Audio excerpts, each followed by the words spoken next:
I'm Grimgrindu and welcome to the 6th installment of Book Club, in which we're going to have a look at Star Wars Aftermath Empire's End, and, well, I suppose, also have a bit of a retrospective on the entire Star Wars Aftermath trilogy, as, since I've now actually read all three of them, I can talk about that more in depth.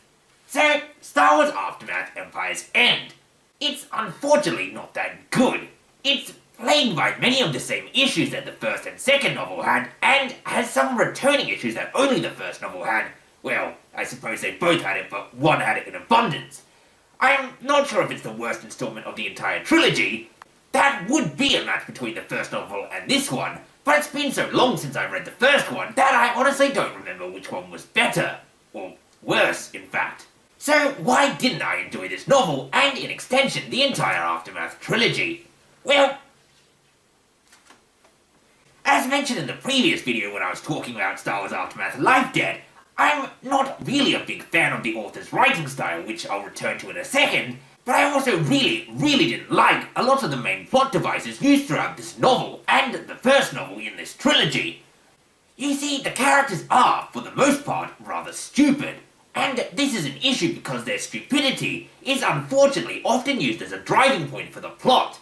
In fact, one of the main driving points for the plot in this entire novel is the fact that one character in particular, Nora, does something extremely stupid, causing pretty much the main plot point and also the main motivation of many other characters in the novel. This use of a character doing something immensely illogical in order to create conflict is one of my most hated writing tropes. It's one of the reasons that I despised quite a lot of early Clone Wars episodes, and quite honestly, if a movie or a series does it too many times, I will be quick to drop it. Moving on past just Nora, as I said, many of the other characters unfortunately also have the trait of just doing stupid stuff for no real reason.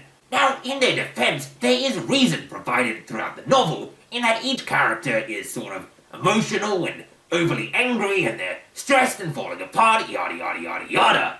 Which is all well and good, but unfortunately if the entire cast of characters, bar maybe two, is acting irrational and overly emotional, in the end it doesn't exactly lead to very good reading. You have to have some central characters driving the plot, keeping things logical, otherwise it's just reading 400 pages of people doing things that don't make any darn sense.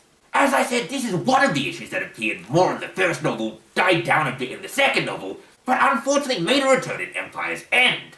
Now, I also stated, both in this video and the previous one on Life Debt, that I'm not a big fan of the author's writing style, and I had a bit of trouble pinning down exactly why. Although now that I've read all three of the trilogy, I think I have a good grasp on exactly what annoys me about it, and it's really that he's just not that good at pacing. He takes an extremely long time to say not much, and I really feel like the entire trilogy could have probably been condensed into one novel without really losing much substance. Adding to this issue throughout this novel, and indeed throughout the entire trilogy, we have interlude chapters that deal with characters that are not exactly central to the plot. This annoyed me a fair bit in the first novel, although in the second novel, some of these interludes actually wove into the main plot of the second novel. So when they appeared in the second novel, they didn't annoy me quite so much because I figured they were building up for something in the third novel. However, many of those in the second novel didn't go anywhere in this novel, and making it worse, is that this novel continued to have many of them as well, and this one's the last in the trilogy, so not only do they have nowhere to go in this novel, but since it's the end of the trilogy, they have nowhere to go in the trilogy. Now at this point you can no doubt object and say, but Grim, it's the Star Wars universe, no doubt it'll have an effect somewhere at some point. Which is true, but they shouldn't add just random things that add absolutely nothing to the story at hand, just because it can be built on in the future. It has to actually contribute at least something to what you're actually reading. So those were a couple of my main gripes that really made it quite difficult for me to enjoy this novel. It is rather badly paced, and as I said, I really don't like the writing style or any of the characters. Don't get me wrong, it's not like the novel has absolutely no upsides. In fact, there's a really cool space battle in which a tactic is used to take out a Star Destroyer that I've not actually seen in sci-fi before. It's just, unfortunately, each of these good points is outweighed by one or more bad points. For instance, on the one hand, cool space battle, but on the other hand, chapter in which we have to read about an elderly Jar Jar Binks adopting an orphan, which we never hear of again and adds absolutely nothing to the plot. Why is that there? Why?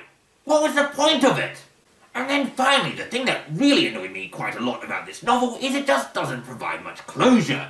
There are so many loose ends in the first two novels, and indeed even the third one, that don't only not really get tied up, but they don't even really get addressed. There really are few things more annoying than reading an entire trilogy that provides absolutely no closure. I mean, I can see what they're doing, it's just like the interludes. They're trying to set up for more novels, more games, more comics, more movies, more books, whatever. But the thing is, the ones you're actually reading have to be satisfying. There's no point setting up for another trilogy, another movie, another comic, if the one you've just finished reading doesn't make you want to read more of them. So I suppose in closing, Star Wars Aftermath Empire's End. I wasn't a huge fan of it for all of the reasons listed.